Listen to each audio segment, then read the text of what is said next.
दोस्तों नमस्कार। आप सभी का रैंकर सर्कल पर वेलकम है। मैं हूं Rajeev Ranjan, CGL 3 rank 17 BPSC Bihar SI selected. मित्रों, हम लोग प्रहार सीरीज कर रहे हैं। प्रहार सीरीज का ये चौथा वीडियो है। इससे पहले हम लोगों ने ज्योग्राफी में भारत का परिचय, भारत में जो पर्वत है, पठार है, द्वीप है, दर्रे हैं, उससे रिलेटेड कॉन्सेप्ट को क्लियर कर लिया और उससे रिलेटेड जो क्विज है वो भी टेलीग्राम ग्रुप में चलाया जा चुका है। दोस्तों, हम लोग इस सीरीज के माध्यम से सबसे पहले किसी भी टॉपिक को समझते हैं जो मोस्ट इंपोर्टेंट टॉपिक होता है, चाहे वह बिहार एसएससी का हो, चाहे एसआई का हो, चाहे पुलिस का हो। बिहार के किसी भी एग्जाम का आप तैयारी कर रहे हैं, ये आपके लिए हेल्पफुल रहेगा। उसके बाद आपको इसका हम पीडीएफ देते हैं टेलीग्राम पे, और फिर जो है उसका क्विज होता है टेलीग्राम पे। चूंकि टेलीग्राम से संबंधित थोड़ा सा आशंका वाली खबरें आ रही थी, तो हमने व्हाट्सएप चैनल भी बना दिया है। जो लोग नहीं जुड़े हैं वो जुड़ जाइए। लिंक जो है सभी का, टेलीग्राम का और व्हाट्सएप का, जो हम लोग नीचे कमेंट में या डिस्क्रिप्शन में दे रहे हैं। देखिए दोस्तों, हम लोग जो है वो आज पढ़ेंगे उत्तर भारत की नदियां और भारत के अफवाह तंत्र को। देखिए मित्रों, ये बहुत ही महत्वपूर्ण टॉपिक है। हर एग्जाम में इससे 1 नंबर का क्वेश्चन आना फिक्स है। जैसे आप लोगों ने पर्वत के बारे में पढ़ा, उसी तरह से ये भी बहुत ही इंपॉर्टेंट टॉपिक है। आप लोग पढ़ने के साथ साथ इसका नोट्स भी बनाते चलिए, ठीक है। और बार बार जो है रिवाइज करते रहिए। इसको पढ़ने के बाद आप कोई भी बुक से पढ़िए, कोई भी नोट से पढ़िए, कहीं से भी पढ़िए, आपको पढ़ने में बहुत आसानी लगेगी और बहुत ही अच्छे से समझ में आएगा। इस टॉपिक को पढ़ने के बाद लास्ट में बिहार एसएससी और दरोगा और जो भी महत्वपूर्ण परीक्षा है उसमें पूछे गए क्वेश्चन को भी हम लोग कवर करेंगे। बहुत सारे लोग पूछ रहे थे कि जो वीडियो है वो कम आता है, हम एक दिन में 2-2, 3-3 वीडियो क्यों नहीं लाते हैं। तो मेरे पास समय का अभाव है, इसलिए हम नहीं ला पाते हैं। सप्ताह में आपको 3 से 4 वीडियो ही मिल पाएगा। और अभी हम सब्जेक्ट वाइज ही चल रहे हैं। स्टैटिक का आप लोग देख रहे हैं कि ये वीडियो नंबर 4 है। हमने 50 वीडियो के माध्यम से पूरे जीके के महत्वपूर्ण टॉपिक को कवर करवाने का जो है आपसे प्रॉमिस किया, और वो हम अपने समय से करवाएंगे। ठीक है दोस्तों, अभी मैथ और रीजनिंग हम नहीं करवा रहे हैं, इसलिए आप लोग कहीं और से भी इसको पढ़ सकते हैं। और जहां तक बात रही अदर सब्जेक्ट की, जैसे हिस्ट्री है, साइंस है, वो सब भी हम स्टार्ट करेंगे, लेकिन एक सीरियल से चलेंगे। हम ये नहीं कि एक हिस्ट्री एक साइंस इस तरह से खिचड़ी नहीं पकाएंगे। ऐसे बताएंगे कि आपका कॉन्सेप्ट क्लियर होते चले, और आप जो है मेजर चीज को जो है, जब भी इस टॉपिक को आप पढ़ लिए हैं तो इससे कोई भी क्वेश्चन आए तो छूटना नहीं चाहिए। तो इस तरह से हम जो है कवर करवाने का प्रयास करेंगे। इसलिए आप जो है हमको एक एडिशनल रूप में देख सकते हैं। मतलब आप अपने नंबर को बढ़ाने के लिए, आप अपने कॉन्सेप्ट को मजबूत करने के लिए देख सकते हैं। आप पूर्ण रूपेण जो है सिर्फ हम पे डिपेंड मत रहिए, क्योंकि एग्जाम का समय नजदीक है। आप अपने हिसाब से भी तैयारी कीजिए, लेकिन इन एडिशनल जो है आपको यहाँ से बेनिफिट निश्चित रूप से मिलने वाला है। और हम समय समय पर जो है आपके लिए जो है वो ऑनलाइन मीटिंग वगैरह भी रखते हैं। बहुत लोग जो है वो कंफ्यूज है कि बिहार एसएससी का एग्जाम कब होगा। तो दोस्तों, बिहार एसएससी का एग्जाम जो है वो नवंबर में होने की पूरी संभावना है। छठ के बाद जो है बिहार एसएससी का एग्जाम होने की संभावना है। हालांकि कुछ भी कहना जो है वो गारंटी वाली बात नहीं है, बस एक अनुमान के आधार पर हम कह सकते हैं कि नवंबर, यानी आपके पास मोटा मोटी 2-2.5 महीने का टाइम है। जितना जान जी लगाना आप लोग लगा दीजिए, नहीं तो बिहार की नौकरी, सिविल नौकरी और इतना अच्छा मौका जो है आप लोग खो दीजिएगा। इसी को बेहतर करने के लिए दोस्तों, हम आपकी तैयारी को आसान बनाने के लिए जो है ये सब जो है इनिशिएटिव फ्री ऑफ कॉस्ट चला रहे हैं, और आगे और भी बहुत चीज लाने वाले हैं। आप लोग जुड़े रहिए, ठीक है दोस्तों। तो आइए हम लोग जो है शुरू करते हैं अपवाह तंत्र को। अपवाह तंत्र क्या होता है?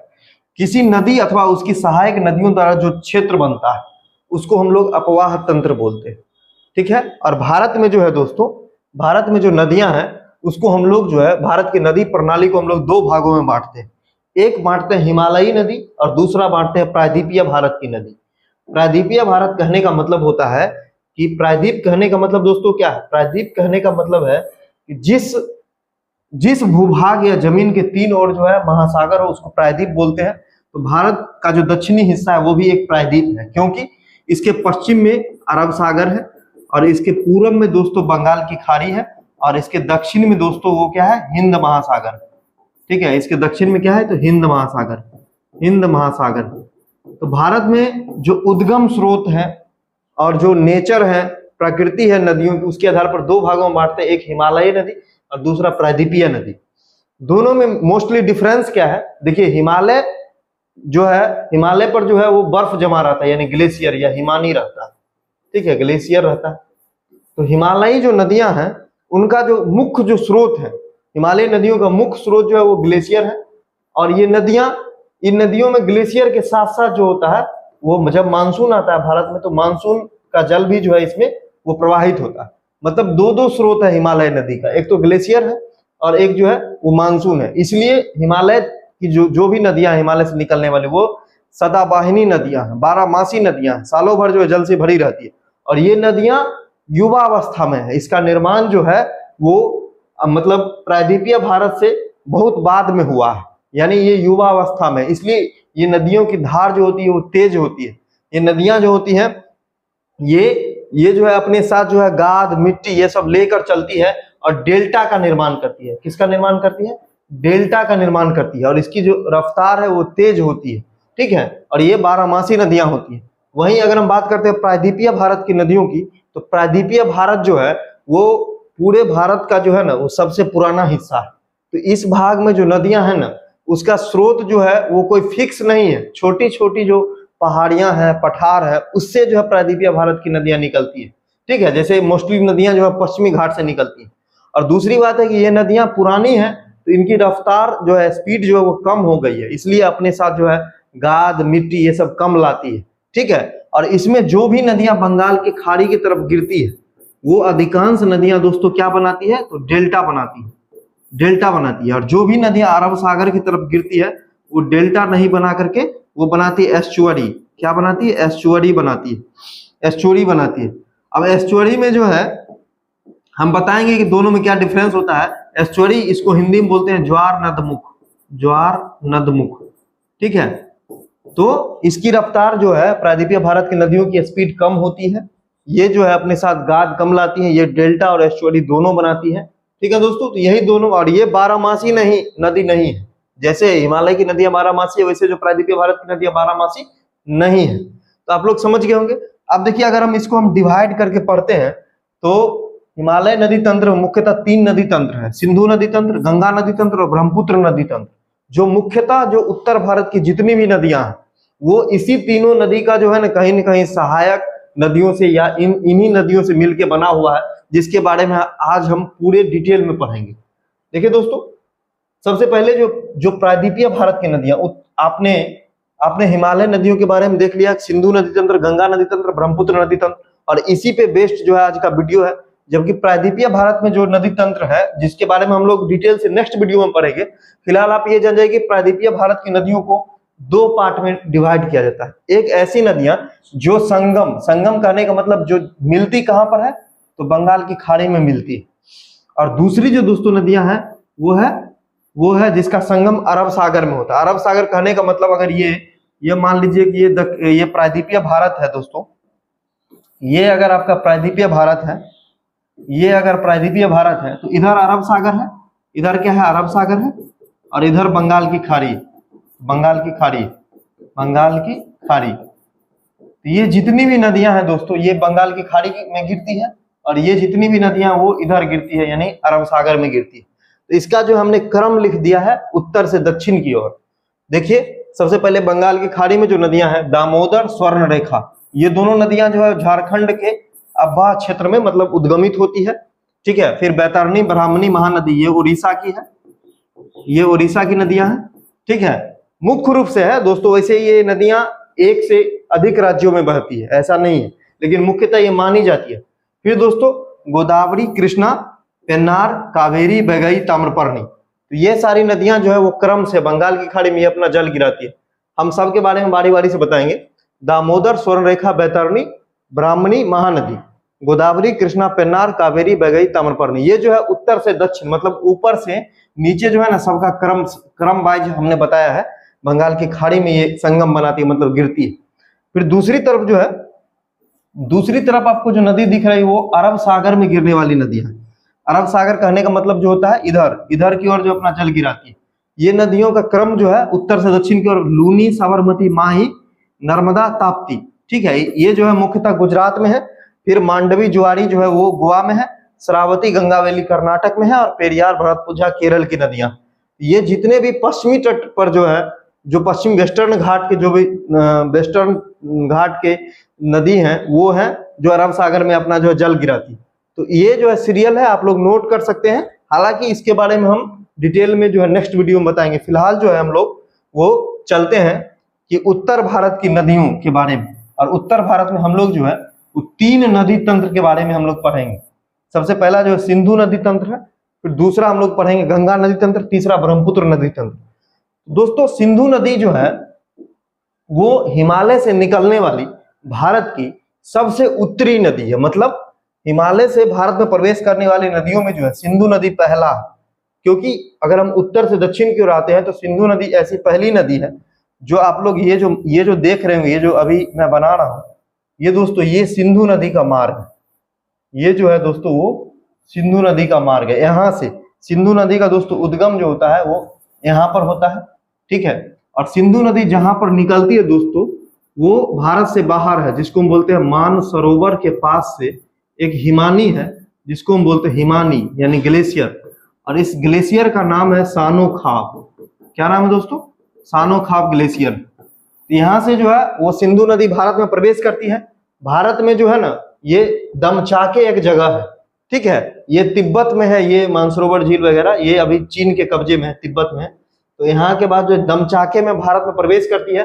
अब भारत में जैसे हमने आपको बताया था कि महान हिमालय की जो श्रेणियां हैं काराकोरम, लद्दाख और जौस्कर, तो लद्दाख और जौस्कर के बीच से भारत में जो है ये प्रवेश करती है। प्रवेश करते हुए जो है वो इसकी जो मुख्य दोस्तों सहायक नदियां हैं ना, पंचनद का आप लोगों ने नाम सुना, पंचनद, वो पंचनद जो है इसकी मुख्य जो है सहायक नदियां हैं।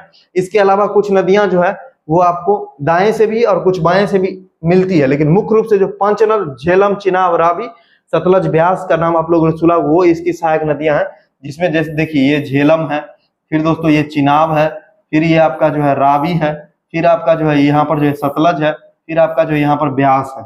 ये जो नदियां हैं, ये नदियां दोस्तों ये जो है इसकी मुख्य सहायक नदियां हैं जो भारत और पाकिस्तान दोनों क्षेत्र में बहती है।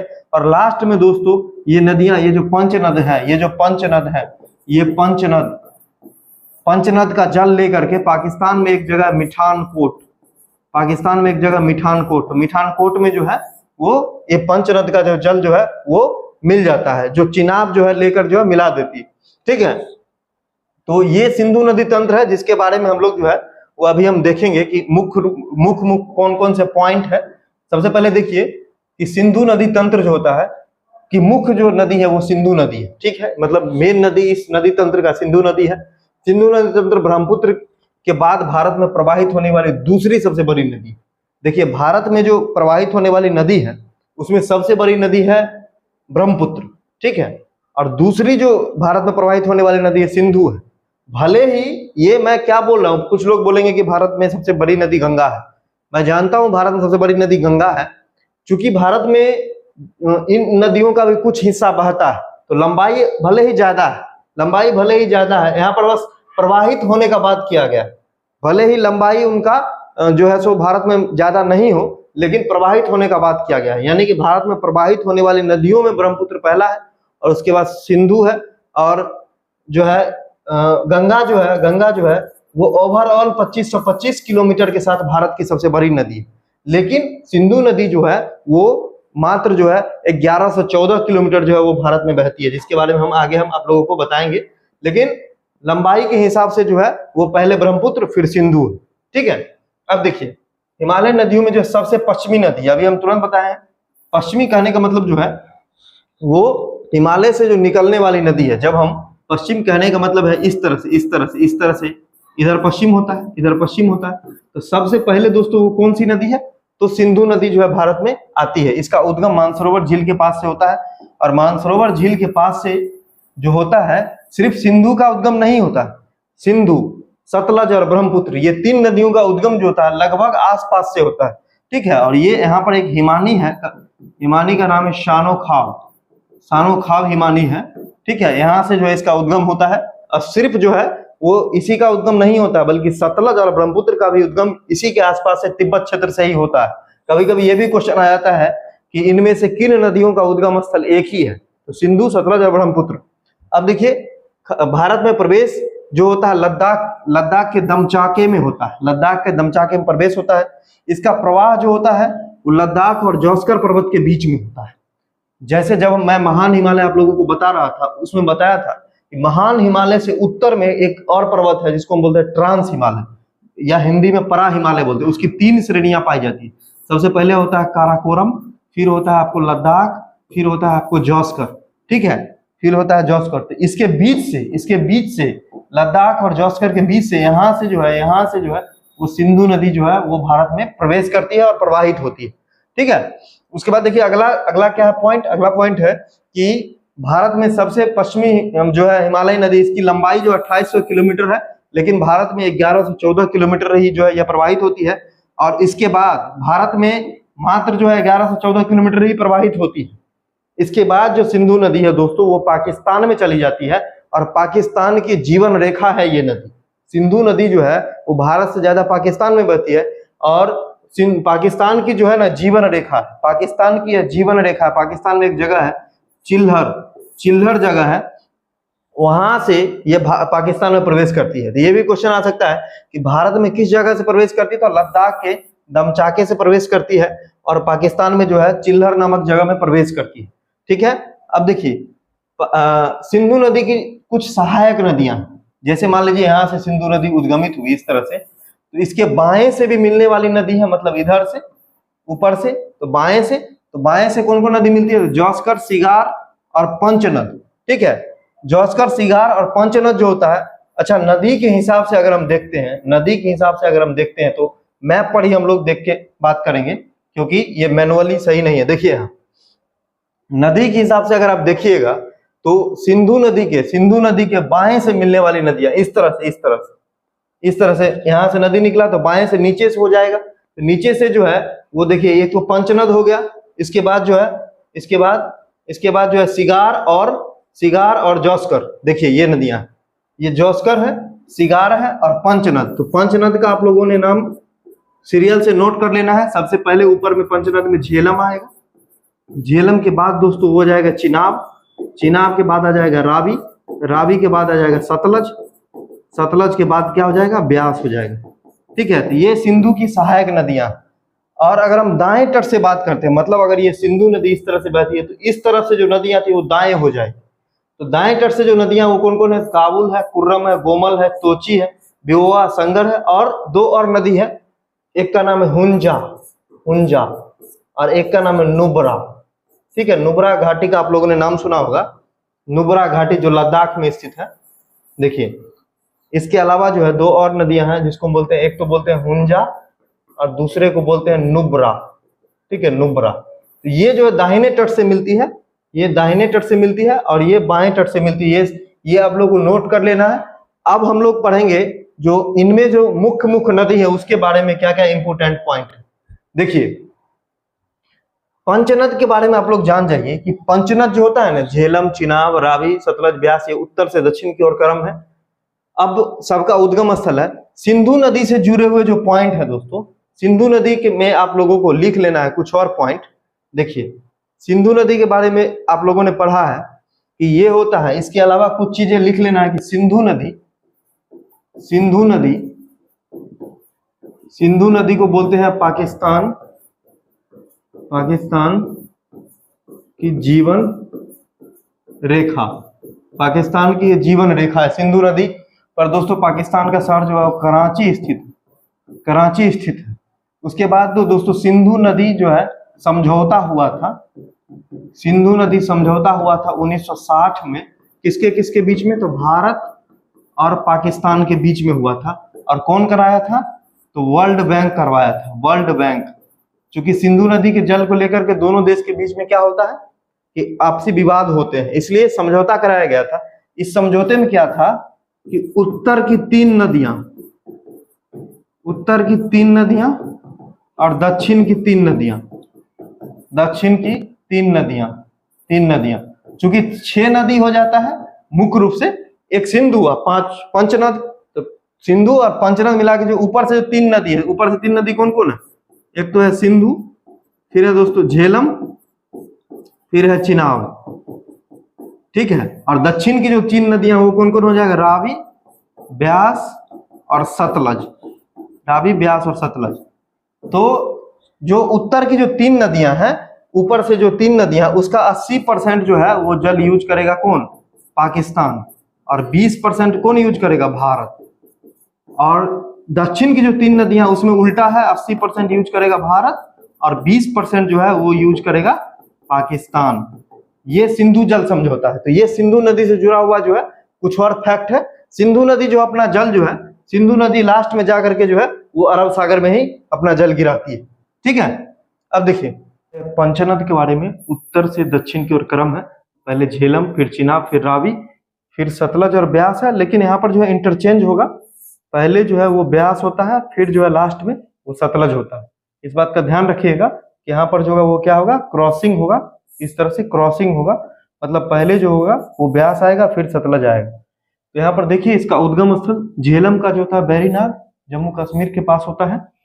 चिनाब नदी का जो उद्गम स्थल होता है वो होता है बारालाचा दर्रे के पास, हिमाचल प्रदेश में। फिर आप देखिएगा रावी का भी रोहतांग दर्रा के पास, हिमाचल प्रदेश में ही होता है। फिर दोस्तों ब्यास आता है, तो ब्यास का भी उद्गम कहाँ होता है? तो ब्यास कुंड हिमाचल प्रदेश में होता है। और फिर जो है सबसे नीचे यानी दक्षिण में होता है सतलज होता है। सतलज जो होता है वो मानसरोवर झील से निकलता है। तो यहाँ पर आप लोगों ने देखा कि जो 3 नदियां जिसका उद्गम जो होता है वो हिमाचल प्रदेश में होता है। सिंधु नदी तंत्र की 3 नदियां जिसका उद्गम हिमाचल प्रदेश में होता है वो कौन कौन है? एक तो हो गया आपको चिनाब, और तीनों लगातार ही है। चिनाब के नीचे हो गया दोस्तों रावी, और रावी के नीचे हो गया ब्यास। ये तीनों लगातार है जो हिमाचल प्रदेश से निकलता है। एक जम्मू कश्मीर से निकलता है, और एक सतलज जो होता है वो मानसरोवर झील से निकलता है तिब्बत में। और मानसरोवर झील के पास से यानी तिब्बत से 3 नदियां निकलती है, सतलज, सिंधु और ब्रह्मपुत्र। जहां पर जो है सतलज निकलती है राजस्थान से, जबकि सिंधु और ब्रह्मपुत्र जो होता है वो तिब्बत से ही निकलती है। लेकिन ये सतलज से बिल्कुल पास नहीं है, बल्कि सिंधु और ब्रह्मपुत्र आपस में बिल्कुल पास में है, लेकिन जो है सतलज से थोड़ा दूरी पर है, लेकिन तीनों तिब्बत में ही। इस बात का जो है ध्यान रखना। कभी कभी ये क्वेश्चन भी आता है कि इनमें से कौन सी नदियां एक साथ उद्गमित होती है? तो ब्रह्मपुत्र, सिंधु और सतलज, इसका जो है वो एक साथ उद्गम होता है। अब देखिए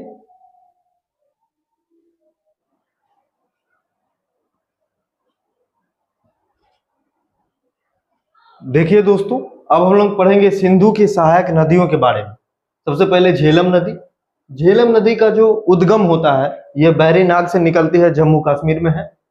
फिर इसका संगम जो है चिनाब नदी में होता है। संगम कहने का मतलब है कि ये अपना जल अंतिम रूप से कहाँ गिराती है? तो चिनाब में गिराती है।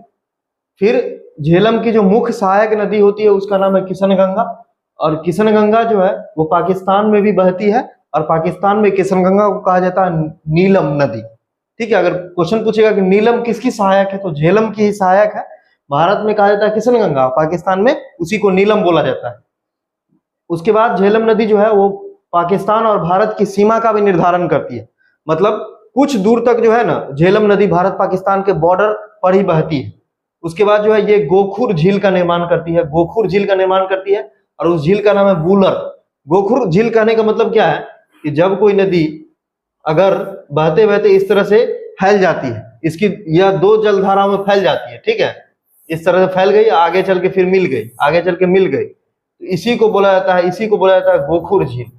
गाय के खुर के आकार का जो झील होता है इसको क्या बोला जाता है? गोखुर झील बोला जाता है।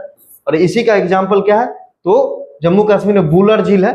और बूलर झील जो है वो ताजे पानी की, मीठे पानी की जो है भारत की सबसे बड़ी झील है। अगर क्वेश्चन आएगा भारत की सबसे बड़ी झील कौन है, तो चिल्का झील। लेकिन मीठे पानी की सबसे बड़ी झील कौन है? तो बूलर झील है, जो एक गोखुर झील है। और झेलम नदी पर 3 परियोजना चलती है, उरी परियोजना, तुलबुल परियोजना और किशनगंगा परियोजना। इससे भी क्वेश्चन आते हैं। अब देखिए कंफ्यूज नहीं होना है, मैप से अगर आप समझिएगा, देखिए मैप से भी आप आसानी से समझ सकते हैं। यहाँ पर देखिए, यहाँ पर ये सिंधु नदी आप लोगों को दिख रहा होगा, ये सिंधु नदी है। ठीक है, ये सिंधु नदी है, और सिंधु की जो पहली जो सहायक है ये देखिए, ये क्या है? झेलम। और यहाँ से जो है चिनाब नदी हिमाचल प्रदेश के बारालाचा से निकलती है। अब देखिए झेलम आके मिल गई चिनाब में, फिर नीचे से जो है रावी नदी है, रावी नदी भी मिल जाती है कहाँ जाके? चिनाब में। फिर चिनाब आगे बढ़ती है, और फिर जो है आपको यहाँ से सतलज नदी आती है। सतलज नदी आके भी फिर मिल जाती है चिनाब में, और चिनाब सबका जल लेकर के लास्ट में मिल जाती है कहाँ? मिठानकोट में मिल जाती है, सिंधु में। ठीक है, और ब्यास नदी भी जो है जाके लास्ट में जो है वो सतलज से मिल जाती है। और ब्यास नदी यहाँ, जहाँ ब्यास नदी का लास्ट है ना, यहाँ देखिए जहां ब्यास नदी का लास्ट है यहां तक ही भारत की सीमा है। मतलब ब्यास नदी पाकिस्तान में प्रवेश नहीं करती, अब बाकी सभी नदियां जो है भारत से जो है पाकिस्तान में प्रवेश कर जाती है। तो इस बात का ध्यान रखिएगा कि ब्यास का उद्गम भी भारत में और समाप्ति भी, संगम भी भारत में ही होता है। इसके बाद इधर जो है वो पाकिस्तान शुरू हो जाता है और इधर जो होता है वो आपको तिब्बत का क्षेत्र है। ठीक है, इससे ऊपर क्या है, तिब्बत का क्षेत्र है। तो मैप से भी आप लोग जो आसानी से समझ सकते हैं। अब देखिए हम झेलम नदी के बारे में पढ़ लिया, अब झेलम नदी से आगे चेनाब नदी। चेनाब नदी के बारे में जान जाइए कि चेनाब का उद्गम होता है बारालाचा दर्रे के पास से। और बारालाचा दर्रा कहाँ है, बारालाचा दर्रा दोस्तों, बारालाचा दर्रा जो होता है वो है हिमाचल प्रदेश में। ठीक है, अब देखिए यहाँ पर जो है ना, जो बारालाचा दर्रे का क्षेत्र है उसमें दो झील है, एक है चंद्रताल, एक है सूर्यताल। हर एक पॉइंट जो है ना एक क्वेश्चन है, ये बहुत ही मेहनत से, बहुत ही कंसाइज वे में जो आपके लिए जो है ये थ्योरी बनाया गया है, इसलिए आप लोग नोट्स इसको बनाते चलिए। तो चंद्रताल से निकलता है चंद्रा और सूर्यताल से निकलता है भागा। मतलब ये एक तरह से छोटी नदी है और ये सब हिमाचल प्रदेश का कहानी है, बारालाचा दर्रे का कहानी है कि बारालाचा दर्रे में चंद्रताल और सूर्यताल, वहां से निकलती है चंद्रा और भागा और ये मिल के तब बनाती है चिनाब। ये मिल के तब कौन सी नदी कहलाती है, तो चिनाब कहलाती है।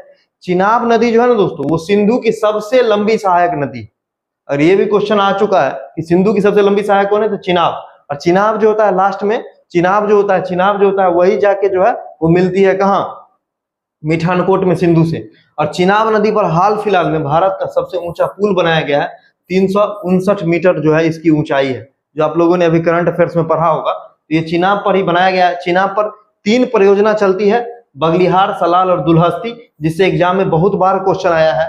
बगलिहार, सलाल और दुल्हस्ती ये 3 परियोजना जो है चिनाब पे चलती है। और चिनाब जो होता है वो सिंधु की सबसे लंबी सहायक है, सबसे ऊंचा पुल बना है, बारालाचा दर्रे से निकलता है, हिमाचल प्रदेश में यह जो है उद्गमित होता है। अब देखिए, और पाकिस्तान में जो अपना जल गिराती है। अब आगे जो होता है वो रावी नदी के बारे में देख लीजिए। रावी का उद्गम होता है रोहतांग दर्रे से और ये है कांगड़ा जिला हिमाचल प्रदेश में। रावी पर दोस्तों, रावी का जो होता है उस पर 2 बांध बनाया गया है, एक चमेरा बांध और एक थीन बांध।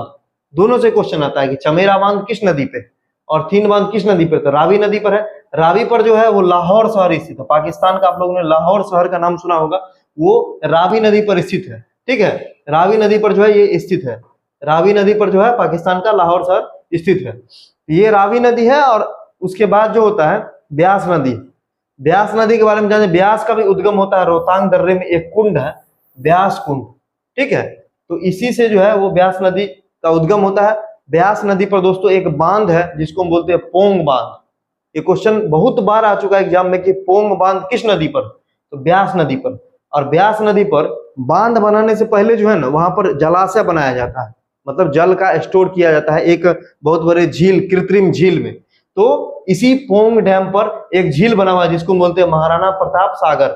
महाराणा प्रताप सागर का जो झील है वो इसी पोंग बांध के जल को संरक्षित करने के लिए बनाया गया। अब ब्यास नदी के बारे में हम अभी थोड़ा देर पहले मैप में बताए थे, ये केवल और केवल जो है ना भारत में बहती है। ठीक है, ये केवल और केवल कहाँ बहती है, तो भारत में बहती है। अब देखिए सतलज नदी के बारे में, तो सतलज नदी जो होती है इसका उद्गम होता है मानसरोवर झील के पास। ठीक है, राकसताल एक जगह है वहां पर होता है। तो मानसरोवर झील के पास जो है 3 नदियों का उद्गम होता है, ब्रह्मपुत्र, सिंधु और सतलज। सतलज नदी का जो संगम होता है वो चिनाब में होता है। सतलज नदी जो होता है हिमालय की 3 श्रेणियों में प्रवाहित होती है।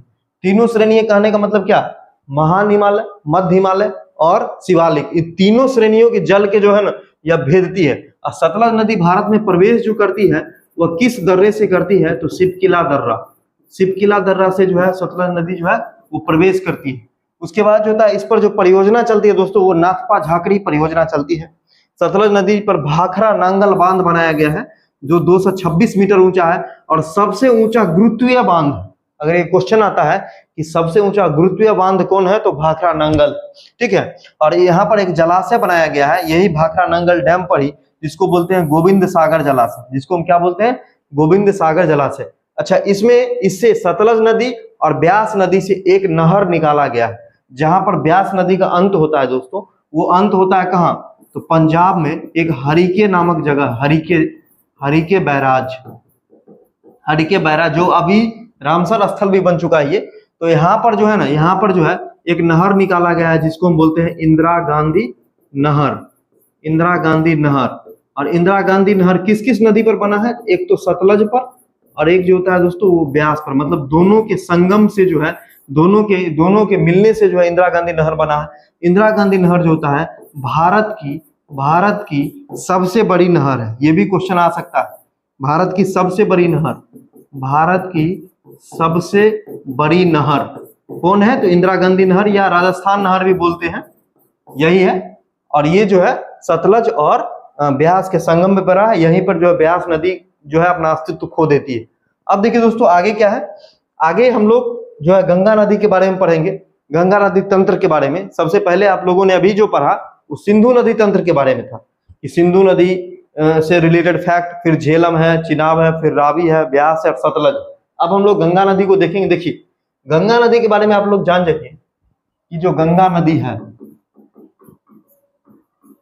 गंगा नदी जो होती है ना वो भारत की सबसे बड़ी नदी, सबसे बड़ी नदी है, ठीक है। और इसकी जो लंबाई है दोस्तों, लंबी भी अगर पूछे ना, बहुत बार लोग कंफ्यूज हो जाते हैं, सबसे बड़ी और लंबी तो दोनों है, सबसे बड़ी भी है एंड लंबी भी है, ठीक है। भारत में प्रवाहित होने वाली जो है वो, इसकी लंबाई 25 से 25 किलोमीटर, ठीक है। गंगा नदी जो होता है दोस्तों वो भारत में 5 राज्यों से बहती है, 5 राज्यों से बहती है। सबसे पहले ये उत्तराखंड में निकलती है, उत्तराखंड के बाद दोस्तों ये आती है उत्तर प्रदेश में, उत्तर प्रदेश से बाद ये आती है बिहार में, बिहार के बाद दोस्तों वो आती है झारखंड में, झारखंड के बाद जो है दोस्तों ये बंगाल की खाड़ी में पश्चिम बंगाल होते हुए जल गिराती है झारखंड में। और झारखंड के बाद दोस्तों वो कहाँ आ जाती है? तो पश्चिम बंगाल में, पश्चिम बंगाल में। इसमें जो होता है दोस्तों, इसमें एक बात का ध्यान रखिएगा कि सबसे लंबा जो होता है गंगा नदी वो यूपी में बहती है, सबसे लंबी जो है प्रवाह जो होता है यूपी में, और सबसे छोटी, सबसे कम प्रवाह जो होता है, सबसे कम प्रवाह जो होता है वो होता है आपको, वो होता है झारखंड में। तो ये चीज हो गया गंगा नदी के बारे में, एक बेसिक सी जानकारी हो गई। अब देखिए गंगा नदी गंगा के नाम से नहीं निकलती, जब हम इसको गंगा बुलाते हैं उससे पहले भी यह जो है उद्गमित होती है। देखिए इसकी भी, इससे भी बहुत सारे क्वेश्चन आते थे, आपको इसको भी एकदम मैप के साथ नोट करना। देखिए सबसे पहले जो होता है ना, उत्तराखंड में एक हिमानी है, संतोपथ हिमानी, संतोपथ हिमानी, ठीक है। इसको जो है दूसरे पेज पे बना लेते हैं, इसमें है जिसको हम बोलते हैं संतोपथ हिमानी, संतोपथ हिमानी, ठीक है। यहाँ से जो है 2 छोटी छोटी नदियां निकलती है, जिसको हम बोलते हैं धौली गंगा, और दूसरे का नाम होता है दोस्तों वो होता है विष्णु गंगा, विष्णु गंगा, धौली गंगा और विष्णु गंगा। और ये जहां पर मिलती है इसको बोला जाता है विष्णु प्रयाग। क्या बोलते हैं हम लोग? विष्णु प्रयाग के नाम से जानते हैं। फिर विष्णु प्रयाग से आगे धौली गंगा और विष्णु गंगा के संगम को या संयुक्त धारा को जो है हम लोग दूसरे नाम से पुकारते हैं, और ये नाम है अलकनंदा। कौन सा नाम है? अलकनंदा। अगर क्वेश्चन पूछेगा अलकनंदा किन 2 नदियों की संयुक्त धारा है, तो धौली गंगा और विष्णु गंगा। फिर अलकनंदा नदी आगे बढ़ती जाती है, अलकनंदा नदी इस तरह से आगे बढ़ती जाती है, और इसमें जो है अलग अलग नदियां जो है आकर मिलती जाती है। अलकनंदा के बाद जो होता है दोस्तों, अलकनंदा से एक और नदी मिलती है जिसको हम बोलते हैं नंदाकिनी, नंदाकिनी, ठीक है। और नंदाकिनी जहां पर मिलती है दोस्तों, इस जगह का नाम है नंद प्रयाग। इस जगह का क्या नाम है? नंद प्रयाग, ठीक है। नंद प्रयाग के बाद दोस्तों एक और नदी आकर के मिलती है जिसको हम लोग बोलते हैं पिंडर नदी। क्या बोलते हैं? पिंडर नदी। और ये जहां पर मिलती है उसका नाम दोस्तों है कर्ण प्रयाग, उसका नाम है कर्ण प्रयाग। फिर कर्ण प्रयाग से हम आगे बढ़ते हैं, कर्ण प्रयाग से हम आगे बढ़ते हैं तो एक और नदी जो है वो आकर के मिलती है जिसका नाम है दोस्तों वो है मंदाकिनी नदी, मंदाकिनी नदी। और मंदाकिनी नदी जहां मिलती है, मंदाकिनी नदी जहां मिलती है उसका नाम है रुद्रप्रयाग। उसका क्या नाम है? रुद्रप्रयाग। फिर जो है थोड़ा और आगे बढ़ते हैं तो एक और नदी आकर के मिलती है जिसका नाम है भागीरथी। और भागीरथी नदी जो जहां पर मिलती है, भागीरथी जहां पर मिलती है उसका नाम होता है देवप्रयाग, उसका नाम होता है देवप्रयाग, ठीक है। और भागीरथी निकलती कहाँ से है? ये निकलती है, ये जो निकलती है ये निकलती है गंगोत्री ग्लेशियर से, गंगोत्री से निकलती है, गंगोत्री ग्लेशियर से। तो ये बहुत ही इंपॉर्टेंट है। अब जब देवप्रयाग में भागीरथी और अलकनंदा मिल गई तब जो है इसका नाम पड़ता है गंगा। यानी गंगा नाम पड़ने से पहले आप लोग देख रहे होंगे कि कितनी जो है इसमें जो है वो नदियां आकर के मिलती है। और सबसे क्वेश्चन आता है, पहले आप लोग समझ लीजिए ये सारा का सारा जो कहानी है वो उत्तराखंड का है, ये सारा का सारा कहानी उत्तराखंड का है। ये सब उत्तराखंड में संतोपत हिमानी से धौली गंगा विष्णु गंगा निकलेगी और विष्णु प्रयाग में मिलेगी। उसके बाद दोनों की संयुक्त धारा का नाम पड़ जाएगा अलकनंदा। फिर यहाँ से लेकर के और यहाँ तक जब तक भागीरथी नहीं मिलती है तब तक बीच की जो नदियां हैं इसको हम अलकनंदा ही बोलते हैं। ये जो व्हाइट जो दिख रहा है आप लोगों को ये अलकनंदा ही है। जब इसमें भागीरथी मिल जाता है तब इसका नाम जो है गंगा पड़ जाता है। फिर अलकनंदा से हम आगे बढ़ते तो नंदाकिनी आके मिलती है नंद प्रयाग में, और पिंडर आके मिलती है कर्ण प्रयाग में, मंदाकिनी आके मिलती है रुद्र प्रयाग में। एक और क्वेश्चन आता है कि मंदाकिनी का जो उद्गम होता है वो कहाँ होता है? तो यहाँ पर एक और ग्लेशियर है जिसको बोलते हैं चौराबाड़ी ग्लेशियर, चौराबाड़ी ग्लेशियर हिमानी। ठीक है, क्योंकि बहुत सारा जो है ग्लेशियर बर्फ का टुकड़ा है उत्तराखंड में, जिसमें जो है आपको यमुनोत्री, गंगोत्री, चौराबाड़ी, ये सब मिलाम, ये सब जो हिमनद है तो उससे नदियां निकलती है। फिर जो है चौराबाड़ी ग्लेशियर से निकलती है मंदाकिनी नदी और रुद्रप्रयाग में आकर के अलकनंदा में मिल जाती है। क्वेश्चन आएगा कि मंदाकिनी किसका संगम? तो अलकनंदा और मतलब रुद्रप्रयाग में जो है किसका संगम होता है? तो अलकनंदा और मंदाकिनी का। फिर जो है आपसे गंगोत्री हिमनद से भागीरथी नदी निकलती है और जब वो अलकनंदा में मिल जाती है तब इस दोनों की संयुक्त धारा जो है गंगा कहलाती है। यानी अगर क्वेश्चन है गंगा किसका जो है संगम है या संयुक्त धारा है, तो गंगा देवप्रयाग से जो है वो अलकनंदा और भागीरथी के संयुक्त धारा को बोलते हैं। मतलब देवप्रयाग में भागीरथी और अलकनंदा मिल जाती है, उसके बाद बोला जाता है गंगा। उससे पहले जो है अलकनंदा बोला जाता है। और इस तरह से गंगा नदी का रिवर सिस्टम है, आप लोग समझ गए होंगे उत्तराखंड में। और जितना ये आप लोग नाम सुन रहे हैं विष्णु प्रयाग, उसके बाद जो है नंद प्रयाग है, उसके बाद कर्ण प्रयाग, रुद्र प्रयाग, देव प्रयाग, ये सभी दोस्तों उत्तराखंड में जो है ना वो हिंदुओं का तीर्थ स्थल, हिंदुओं का जो होता है वो पवित्र तीर्थ स्थल है। अब देखिए यहाँ से क्या होता है कि गंगा नदी बहते बहते मैदानी क्षेत्रों में प्रवेश करती है। ठीक है, ये उत्तराखंड है। उत्तराखंड में अब जो है गंगा नदी जो है पहाड़ी क्षेत्र में हरिद्वार है उत्तराखंड में, आप लोग जानते होंगे। हरिद्वार के पास से जो है ना गंगा नदी जो है वो पहाड़ी क्षेत्र से उतर करके मैदान में प्रवेश कर जाती है। गंगा नदी मैदानी क्षेत्र में प्रवेश कर गई। ठीक है, हरिद्वार के पास से, कहां से? हरिद्वार से। मैदानी क्षेत्र से पहले का हम बता चुके हैं कहानी। मैदानी क्षेत्र में आने के बाद जो होता है इसमें जो सहायक नदियां हैं उत्तर और दक्षिण से मिलती है। उत्तर में देखिए क्रम से पहले रामगंगा मिलती है, पहले क्या मिलती है? तो रामगंगा। रामगंगा के बाद जो है रामगंगा के बाद क्या मिलती है? रामगंगा के बाद जो है दूसरी जो सहायक नदी होती है वो मिलती है गोमती, घाघरा, गंडक, कोसी और महानंदा। ठीक है, ये जो है ये आपको मिलती है, ये जो है सहायक नदी आपको मिलती है। अब देखिए हरिद्वार में जो है ये प्रवेश करती है और यहाँ पर जो है यहाँ पर आपको हम नाम लिख देते हैं। सबसे पहले मिलती है रामगंगा, फिर मिलती है गोमती, फिर मिलती है आपको घाघरा,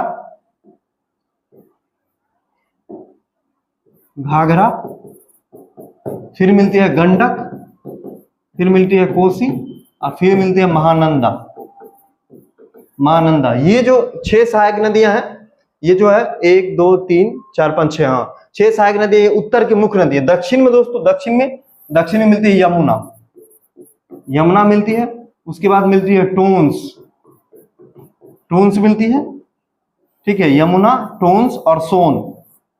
यमुना, उसके बाद जो है टोन्स और सोन।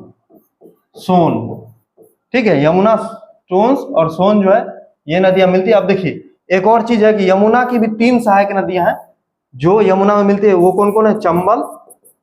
चंबल, बेतवा और केन। चंबल, बेतवा और केन। देखिए यही गंगा नदी तंत्र है। इसको आप लोग जो है एकदम माइंड में बैठा लीजिए। अब देखिए इसमें जो है एक एक नदी के बारे में हम लोग देखेंगे। सबसे पहला जो होता है, सबसे पहला देखिए गंगा नदी के बारे में कुछ फैक्ट है कि सबसे बड़ा नदी तंत्र है संतोपत हिमानी से। वही अलकनंदा के बारे में लिखा है, 25-25 किलोमीटर है। भारत और बांग्लादेश में होकर बहता है। बांग्लादेश में गंगा को पद्मा बोला जाता है। ठीक है, पहले भारत में फिर जो बांग्लादेश में जाती है। उसके बाद जो राष्ट्रीय जलमार्ग संख्या 1 जो होता है वो प्रयागराज से हल्दिया के बीच में है। 2008 में इसको राष्ट्रीय नदी का दर्जा दिया गया है गंगा को। और उत्तर प्रदेश में गंगा नदी की सबसे ज्यादा लंबाई है 1450 और झारखंड में जो है 40 किलोमीटर बहती है सबसे कम, और ये 5 राज्यों से बहती है। ठीक है, ये कितने राज्यों से बहती है? तो 5, यहाँ यहीं पर आप लोग लिख लीजिए, ये 5 राज्यों से जो है वो 5 राज्यों से, ये जो होता है 5 राज्यों से बहती है, 5 राज्यों से बहती है। उसके बाद जो था गंगा नदी की जो बाएं से सहायक नदी है रामगंगा है, गोमती है, घाघरा, गंडक, बागमती, कोसी, महानंदा। अब इन सभी के बारे में कुछ कुछ पॉइंट आप लोग नोट करते जाइए फटाफट। सबसे पहला पॉइंट है रामगंगा नदी के बारे में। देखिए रामगंगा नदी जो होता है ना दोस्तों, ये कहाँ से निकलता है? तो रामगंगा का उद्गम जो होता है वो होता है नैनीताल। नैनीताल आप लोगों ने नाम सुना होगा, जो हिल स्टेशन है। यहाँ पर एक श्रेणी है दुद्धा टोला श्रेणी, दुद्धा टोला, यहाँ से निकलती है। रामगंगा जो होता है वो Jim Corbett, Jim Corbett, Jim Corbett के बीचों बीच, बीचों बीच जो होता है जिम कार्बेट के बीचों बीच से गुजरती है। ठीक है, और इसीलिए जो है जिम कार्बेट के बारे में जान जाइए। जिम कार्बेट क्या है? ये भारत का पहला नेशनल पार्क, मतलब राष्ट्रीय उद्यान है। आप लोग हिंदी में लिख लीजिए, भारत का पहला जो है ना वो राष्ट्रीय उद्यान है, नेशनल पार्क राष्ट्रीय उद्यान है, जिसकी स्थापना जो है 1936 में हुआ था, उत्तराखंड में स्थित है। और ये हेली, हेली इसको पहले बोला जाता है, हेली नेशनल पार्क। तो ये रामगंगा नदी के बारे में। गोमती के बारे में जानिए। गोमती को कहा जाता है वशिष्ठ पुत्री, गोमती नदी को बोला जाता है वशिष्ठ पुत्री। और गोमती जो होता है ना दोस्तों, वो गंगा की एकमात्र, यहाँ पर लिखिए, गंगा की एकमात्र मैदानी सहायक है। गंगा की एकमात्र मैदान से निकलने वाली सहायक, मैदान से निकलने वाली सहायक है। मतलब मैदानी क्षेत्र से दोस्तों, मैदानी क्षेत्र से निकलने वाली एकमात्र सहायक, क्षेत्र से निकलने वाली एकमात्र सहायक। ऐसा क्यों है? तो देखिए गोमती का उद्गम जो होता है ना वो एक फुलहर झील है, फुलहर झील, फुलहर झील।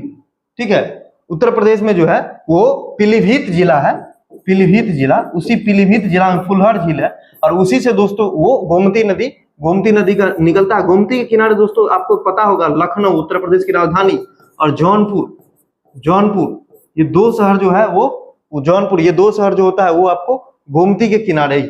अब दोस्तों देखिए घाघरा नदी के बारे में आप लोग जान जाइए। घाघरा के बारे में क्या है? देखिए घाघरा नदी जो होता है, घाघरा नदी के बारे में सिंपल सा बात याद रखिए। घाघरा कहाँ से निकलती है? ये जितनी भी नदियां हैं दोस्तों वो कहीं न कहीं हिमालय क्षेत्र की नदियां, इसका उद्गम दोस्तों हिमालय से होता है। घाघरा नदी को जो है वो कर्णाली नदी भी बोलते हैं, कर्णाली नदी भी बोलते हैं। घाघरा जो होता है इसका नाम सरयू, कर्णाली नदी दोस्तों नेपाल में है, और सरयू नदी जो होता है वो यूपी में बोला जाता है। इसी के किनारे अयोध्या स्थित है। ठीक है, इसी किनारे दोस्तों, सरयू के किनारे ही अयोध्या स्थित है। घाघरा का जो संगम दोस्तों हो जाता है, संगम मतलब मिलती है कहाँ? तो छपरा में, छपरा या सारण में जो होता है, सारण में गंगा, सारण में जो होता है ना वो गंगा से जो है घाघरा नदी मिल जाती है, गंगा नदी मिल जाती है। इसलिए आपसे पूछा जाता है, ठीक है, घाघरा नदी मिल जाती है। अब देखिए आगे क्या है, आगे जो आपको है गंडक। तो गंडक नदी के बारे में सिंपल सी बात है कि गंडक नदी भी आपको हिमालय से निकलती है, हिमालय से निकलती है। और ये जो इसको बोला जाता है नारायणी, नारायणी, नारायणी कहाँ बोला जाता है? तो मैदानी क्षेत्र में, मैदानी क्षेत्र में इसको बोला जाता है नारायणी। ठीक है, ठीक है। उसके बाद दोस्तों गंडक नदी जो होता है, गंडक नदी के बारे में जान जाइए। गंडक नदी कहाँ पर मिलती है? तो सोनपुर में, सोनपुर में जो है वो मिलती है। सोनपुर में गंगा से मिल जाती है गंडक नदी। ठीक है, गंडक के बाद जो होता है वो बागमती है। बागमती नदी भी महाभारत श्रेणी से निकलती है। ठीक है, और बागमती जो है वो मतलब गंडक के बाद मिलने वाली नदी है। जब हम बिहार का नदी तंत्र पढ़ते हैं तो गंडक के बाद जो होता है बागमती आता है। ठीक है, लेकिन मुख्य रूप से जो दोस्तों, मुख्य रूप से हम लोग जो है ना वो गंडक के बाद कोसी को जानते हैं। अगर हम बागमती की चर्चा करें तो बागमती भी लिख लीजिए। बागमती जो होता है वो कहाँ से निकलती है? ये निकलती है महाभारत श्रेणी से। और ढेंग में, महाभारत श्रेणी से। ढेंग है एक जगह सीतामढ़ी जिले में, वहां पर जो बागमती नदी जो होता है वो प्रवेश करती है, ठीक है। और बागमती नदी जो होता है वो अपना जल जो होता है ना, वो कमला नदी का जल को लेकर के कोसी में ये गिराती है, ठीक है। और कोसी के माध्यम से जो है ना अपना जल जो है ये गंगा में गिराती है। तो बागमती नदी जो है डायरेक्ट जो है वो अपना जल गंगा में नहीं गिराती है। इसलिए दोस्तों चूंकि हम गंगा नदी तंत्र के बारे में पढ़ रहे हैं, इसलिए हम मुख्य उसी नदी को ले रहे हैं जिसको कि जो कि अपना जल जो है गंगा में गिराती है। फिर देखिए कोसी नदी, कोसी नदी के बारे में आप लोग लिखिए। कोसी का जो होता है कोसी नदी, कोसी का जो उद्गम होता है वो उद्गम कहाँ होता है? सप्तकोश की कहा जाता है, ठीक है। और ये जगह का नाम जो है दोस्तों, ये जगह का नाम जो होता है, ये जो जगह का नाम है ये है गोसाई थान जो है वो नेपाल में है। यहाँ पर जो है इसका उद्गम होता है, इसको कहा जाता है सप्तकोशी, ठीक है। और कोसी नदी जो होता है, कुर्सेला एक जगह है, कुर्सेला एक जगह कटिहार वहां पर मिलती है, और इसको बोला जाता है बिहार का शोक। कोसी नदी को क्या बोला जाता है? बिहार का शोक, क्योंकि यह जो है वो मार्ग बदलने के लिए कुख्यात है। मार्ग बदलने हेतु क्या है? तो कुख्यात है, मार्ग बदलने हेतु कुख्यात है, इसलिए जो है ये कोसी नदी हो गया। फिर जो है महानंदा, जो कि गंगा की महानंदा के बारे में नोट कर लीजिए। महानंदा जो होता है ना दोस्तों, वो सबसे पूर्वी, गंगा की सबसे पूर्वी सहायक है। गंगा की पूर्वी सहायक, गंगा की सबसे पूर्वी सहायक नदी है महानंदा। और महानंदा जो होता है वो बिहार में प्रवेश करती है, ठीक है। हालांकि महानंदा का जो मुख्य क्षेत्र होता है वो आपको बंगाल है, ठीक है। लेकिन यह जो बिहार के भी कुछ जिले में आती है। बिहार में कहाँ आती है? तो बिहार में जो पूर्वोत्तर के जिले है किशनगंज,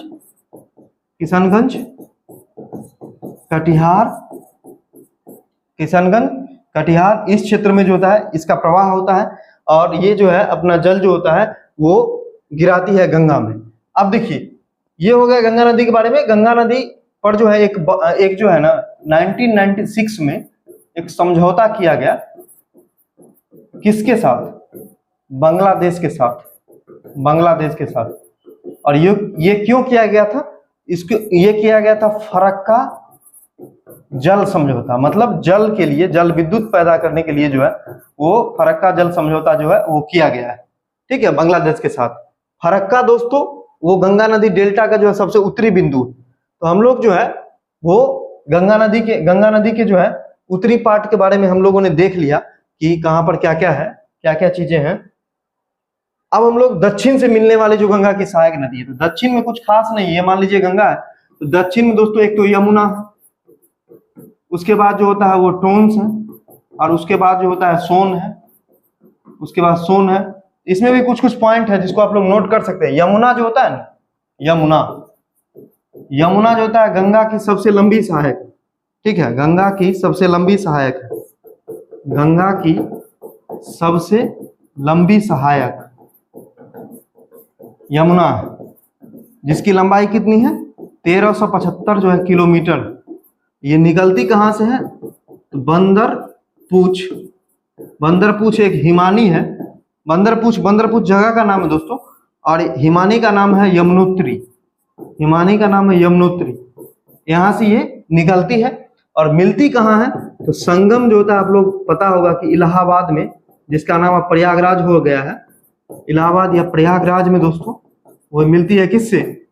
गंगा से ये मिल जाती है। फिर यमुना की 3 जो है सहायक है, जिसमें सबसे बड़ी है चंबल, बेतवा और केन। ठीक है। तो इसमें जो है चंबल के बारे में क्वेश्चन आता है, चंबल नदी कहाँ से निकलती है? तो चंबल नदी आप लोग को पता होगा मऊ एक जगह है एमपी में, ठीक है। यहाँ पर जाना पाव पहाड़ी यहाँ से निकलती है। बहुत लोग ऐसे याद करते हैं कि चंबल मतलब चप्पल और जाना पाव मतलब पाव, इस तरह से याद करते हैं पहाड़ी का नाम। तो मऊ का जो है नाम बदल गया, अब अम्बेडकर नगर इसका नाम हो गया है। यहाँ से निकलती है। और चंबल नदी क्यों फेमस है? तो यहाँ पर जो है अपरदन ज्यादा होता है। सबसे ज्यादा अपर्दन होता है। और ये यमुना की सबसे लंबी सहायक है। यमुना की सबसे लंबी जो है ये सहायक है। और ये बीहर क्षेत्र आप लोग नाम सुने हैं, बुंदेलखंड, मालवा, ये सब का नाम आप लोगों ने सुना होगा। चंबल का बीहर, तो ये चंबल नदी का क्षेत्र है, ये हो गया। उसके बाद जो टोंस नदी जो होता है दोस्तों, वो भी इलाहाबाद में ही मिलता है। यमुना और टोंस दोनों मिलता है इलाहाबाद में गंगा से। सोन नदी के बारे में थोड़ा सा जान जाइए कि सोन नदी जो होता है वो अमरकंटक से निकलती है। देखिए सोन नदी जो जब हम पहाड़ी पढ़ा रहे थे तो उस समय बताए थे कि इसका उद्गम जो होता है ना, वो होता है अमरकंटक एमपी से होता है, मतलब मध्य प्रदेश से होता है। और सोन नदी जो होता है ना, जब अमरकंटक पहाड़ से निकलता है तो इसका प्रवाह जो होता है ना वो उत्तर की ओर होता है। प्रवाह जो होता है उत्तर दिशा की ओर, मतलब दक्षिण की ओर नहीं होता। मतलब ये इस तरह से ऐसे बहती है, नीचे से ऊपर की ओर जो इसका प्रवाह होता है। ठीक है, अब देखिए इसका प्रवाह जो है उत्तर की ओर होता है। और ये जो है संगम कहाँ बनाती है, तो मनेर के पास। मनेर कहाँ है, तो पटना में, पटना का एक जगह मनेर के पास बनाती है। सोन की दोस्तों सहायक है रहिंद नदी। इसी पर जो है ना, इसी रहिंद नदी पर जो है वो एक जलाशय बना है, गोविंद बल्लभ पंत सागर। जो गोविंद बल्लभ पंत सागर जो जलाशय है दोस्तों, वो भारत की सबसे बड़ी कृत्रिम झील है। भारत की सबसे बड़ी कृत्रिम झील जो है वो यही है, गोविंद बल्लभ पंत सागर कृत्रिम झील है, जो उत्तर प्रदेश में है। ये है कहाँ, तो उत्तर प्रदेश में है। और रहिंद के अलावा जो है एक और सहायक नदी उत्तर कोयल, ये भी सोन की ही सहायक नदी। ये जो है गंगा के दक्षिण से मिलने वाली सहायक नदियों के बारे में हमने पढ़ा। अब देखिए दोस्तों, अब हम लोग ये स्थान देवप्रयाग, भागीरथी अलकनंदा, रुद्रप्रयाग, मंदाकिनी अलकनंदा, कर्णप्रयाग अलकनंदा, पिंडर, सब में अलकनंदा होगा। विष्णुप्रयाग जो होता है अलकनंदा, धौलीगंगा लिख रहा है, लेकिन इस जगह का जो दोस्तों नाम है वो अलकनंदा नहीं है बल्कि विष्णुगंगा है। आप लोग लिख लीजिए, विष्णुगंगा और धौलीगंगा मुख्य रूप से है। इसके बाद अलकनंदा नाम पड़ता है। नंदप्रयाग दोस्तों, नंदप्रयाग में दोस्तों अलकनंदा और नंदाकिनी ये है। ये जो आप लोगों ने पढ़ा संगम के बारे में, जो हमने पहले ही डिस्कस कर लिया है। अब देखिए जो गंगा की सहायक नदियों का संगम और उसका जो है कहां पर जो है सो ये मिलती है, उससे रिलेटेड रामगंगा नदी। तो रामगंगा निकलती कहां से, तो नैनीताल से निकलती है। और मिलती कहां है दोस्तों, तो कन्नौज में मिलती है। कन्नौज यूपी में है। और इस कन्नौज को हम लोग बोलते हैं खुशबुओं का शहर। कन्नौज को क्या बोलते हैं, खुशबुओं का शहर। यहीं पे रामगंगा नदी मिल जाती है। इसी के नाम पे जो है अभी भारत का पहला जो जिम कॉर्बेट नेशनल पार्क था, अब नाम बदल गया है, हो गया है रामगंगा नेशनल पार्क। और रामगंगा नदी जिम कॉर्बेट के बीचों बीच से बहती है। फिर गोमती नदी के किनारे, गोमती नदी जो है गाजीपुर में दोस्तों मिल जाती है। गाजीपुर वीरों का शहर कहलाता है, उत्तर प्रदेश में ही है। सरयू जो है छपरा में मिल जाती है। गंडक हाजीपुर में मिल जाती है। यमुना प्रयागराज में। पुनपुन दोस्तों, पुनपुन जो नदी है वो फतुहा में मिल जाती है। ये भी गंगा की सहायक नदी है। ठीक है, जब हम मतलब दक्षिण की ओर से ये मिलती है, दक्षिण की ओर से ये पुनपुन, फल्गु, ये सब नदी मिलती है। फिर दामोदर हावड़ा में। कोसी जो है भागलपुर में। कोसी का जो संगम स्थल है दोस्तों वो भागलपुर में नहीं है बल्कि कटिहार में है। ये प्रिंटिंग मिस्टेक है, कटिहार में है। सोन नदी पटना में अभी बताया मनेर में मिलती है। और महानंदा जो होता है वो पश्चिम बंगाल में मिल जाती है। ठीक है, तो ये नदियों मुख्य जो नदियां हैं जिसका संगम के बारे में आप लोगों को यहाँ पर नोट करना है। अब देखिए, अब एक और नदी है ब्रह्मपुत्र नदी तंत्र। ये जो है ब्रह्मपुत्र नदी से जुड़ा हुआ फैक्ट आप लोग जान जाए। ब्रह्मपुत्र का उद्गम भी वहीं से होता है जहां से सिंधु नदी का होता है। ठीक है, ये देखिए, ये ब्रह्मपुत्र नदी के बारे में आप लोग देख रहे होंगे। ये ब्रह्मपुत्र नदी है। ब्रह्मपुत्र नदी के अलग अलग नाम है। ब्रह्मपुत्र नदी चिमयुंगदुंग हिमानी से निकलती है तिब्बत के क्षेत्र में। फिर जो है भारत में नामचा बरवा पर्वत के पास से एकाएक दक्षिण की ओर मुड़ जाती है। जहां पर ये मूर्ति है वहां पर जो है, जहां पर ये मूर्ति है अरुणाचल प्रदेश में मूर्ति है। ठीक है, तिब्बत क्षेत्र में जहां पर ये उद्गमित होती है, यहाँ पर इसका नाम है यरलुंग जंगबो। फिर आगे इसका नाम है सांगपो, अरुणाचल प्रदेश में दिहांग। फिर आगे असम में आती है तो इसका नाम ब्रह्मपुत्र पड़ जाता है। और उसके बाद जो है दक्षिणवर्ती मोड़ लेके ये प्रवेश कर जाती है कहाँ, तो बांग्लादेश में जहां पे ये गंगा से मिलती है। ठीक है, तो आइए हम इस पे चर्चा करते हैं। सबसे पहले इसका उद्गम जो होता है वो होता है चिम्युंगडुंग हिमानी से होता है। ठीक है, चिम्युंगडुंग हिमानी से होता है। उसके बाद जो है इसका नाम जो है यरलुंग जंगबो, जहां निकलती है वहां पर इसका नाम यरलुंग जंगबो है। फिर इसका नाम जो है तिब्बत में सांगपो है, अरुणाचल में दिहांग है, असम में ब्रह्मपुत्र है। बांग्लादेश में जब प्रवेश कर जाते थे इसको बोला जाता है जमुना। भारत में जो है ना नामचा बरवा एक पर्वत है जो बताए थे भारत का सबसे पूर्वी, हिमालय का सबसे पूर्वी है, हिमालय की सबसे पूर्वी चोटी है, सबसे पूर्वी जो है ना वो चोटी है नामचा बरवा। उसी के पास से दक्षिणवर्ती मोड़ लेके जो है वो प्रवेश करती है और इसको बोला जाता है दिहांग गॉर्ज। दिहांग गॉर्ज, गॉर्ज क्या होता है दोस्तों?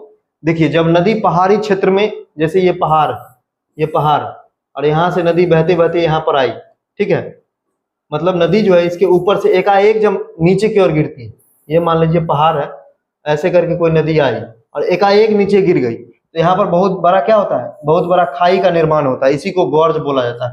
तो जब ब्रह्मपुत्र नदी नामचा बरवा पर्वत से नीचे गिरती है तो दिहांग गॉर्ज का निर्माण करती है।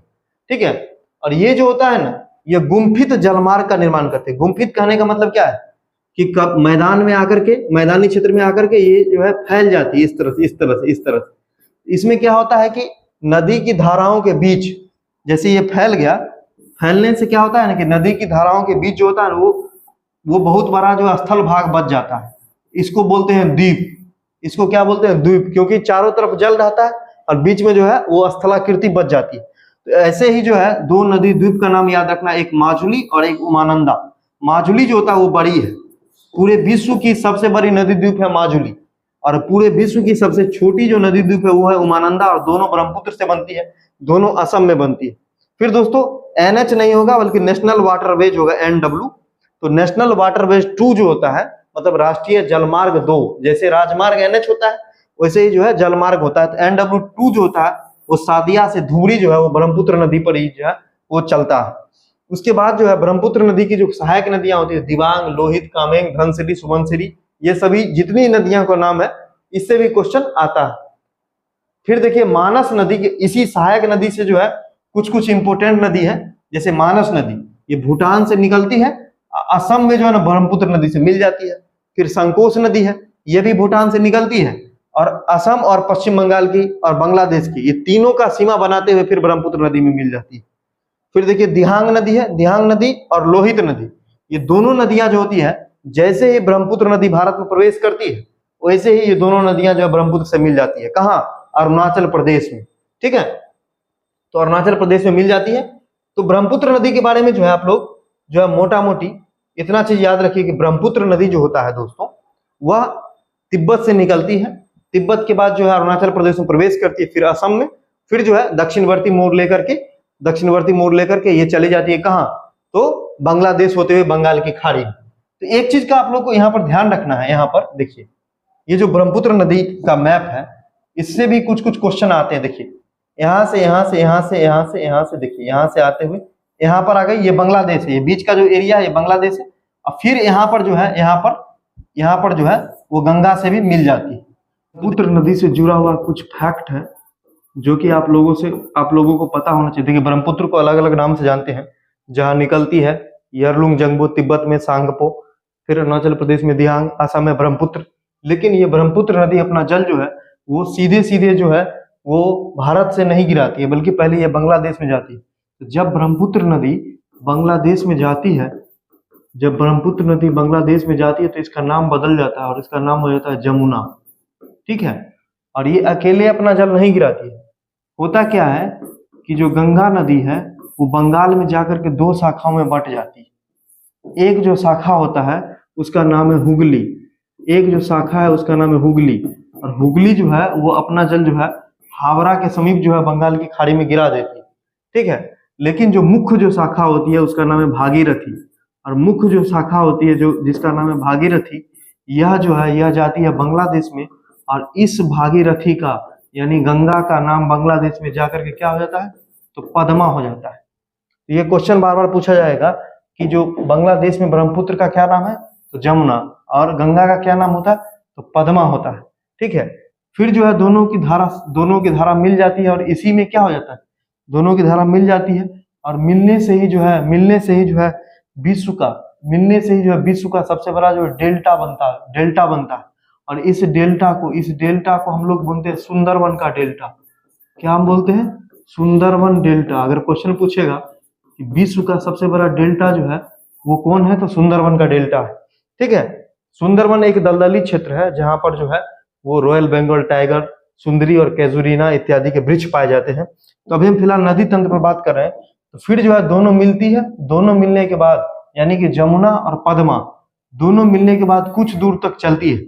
तो इसकी जो संयुक्त धारा है, मतलब इस दोनों के मिलने के बाद जो धारा है, ये भी आपको पद्मा कहलाती है। ये भी आपको क्या कहलाती है? पद्मा कहलाती है। फिर क्या होता है कि मणिपुर की पहाड़ी से एक नदी निकलती है। इस नदी का नाम है दोस्तों मेघना नदी। ठीक है, मेघना नदी। जब ये मेघना नदी आकर मिल जाती है तब जो है ये पद्मा और मेघना की जो धारा है, यहाँ से इसका नाम बदल के क्या हो जाता है? इसी मेघना के नाम से इसको जाना जाता है। और इसी मेघना के नाम से जो होता है ये बंगाल की खाड़ी में, यहाँ पर बंगाल की खाड़ी है, इसमें जो है अपना जल गिराती है। ठीक है, तो इस तरह से ब्रह्मपुत्र और प्लस में गंगा दोनों की संयुक्त धारा को हम लोग बोलते हैं मेघना। और मेघना नाम जो पड़ा है वो मेघना नदी के नाम पर पड़ा है, जो मणिपुर की पहाड़ी से निकलती है। ठीक है, और हुगली जो है हावड़ा में जल गिराती है, भागीरथी बांग्लादेश में। और ये मेघना के नाम से ही जो है बंगाल की खाड़ी में अपना जल गिराती है,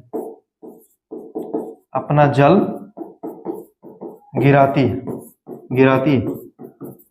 अब देखिए जो डेल्टा क्या होता है, तो डेल्टा जो होता है वो हम पहले भी बता चुके हैं कि डेल्टा जो होता है जब नदियां अपने साथ गाद लाती है, ठीक है, या जलोढ़ मिट्टी लाती है, तो वो डेल्टा कहलाती है। और डेल्टा जो होता है वो गंगा ब्रह्मपुत्र का जो डेल्टा होता है दोस्तों, वो सुंदरवन का डेल्टा होता है, सुंदरवन डेल्टा।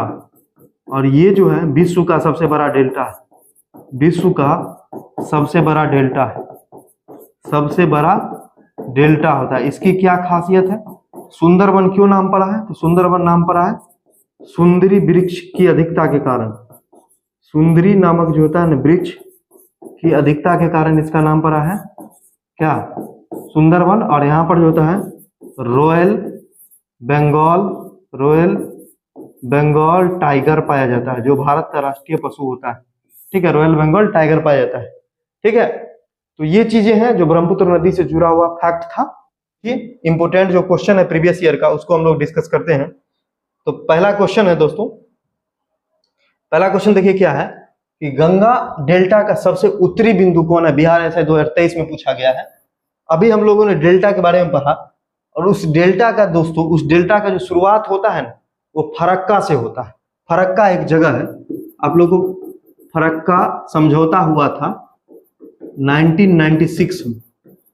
ठीक है, 1996 में हुआ था। किसके बीच में? तो भारत और बांग्लादेश के बीच में हुआ था। ठीक है, जल बंटवारे को लेकर के हुआ था। और ये जो फरक्का जो जगह है, यहीं से जो होता है वो डेल्टा की शुरुआत होती है, डेल्टा की शुरुआत होती है। ठीक है, तो यही पूछ रहा है कि डेल्टा का जो उत्तरी बिंदु है वो कौन सा होता है दोस्तों? तो वो फरक्का पॉइंट होता है। अब देखिए अगला क्वेश्चन है कि गंगा नदी के मैदानी नवीन जलोढ़ मिट्टी के निक्षेपों को डैश कहते हैं। ये बिहार ऐसा ही क्वेश्चन है। नवीन मिट्टी जब ये आया, हम पहले भी बताए हुए, तो वो कहलाता है खादर। देखिए कोई भी नदी जो मिट्टी लाती है ना, वो ऊपरी परत को काट के लाती है। जैसे किसी नदी की धार तेज है तो वो क्या करती है कि मिट्टी की ऊपरी परत को काट देती है, उसमें बहुत ज्यादा खाद रहता है। ठीक है, मतलब जो उर्वरक के अंश रहते हैं, तो उसको बोला जाता है खादर।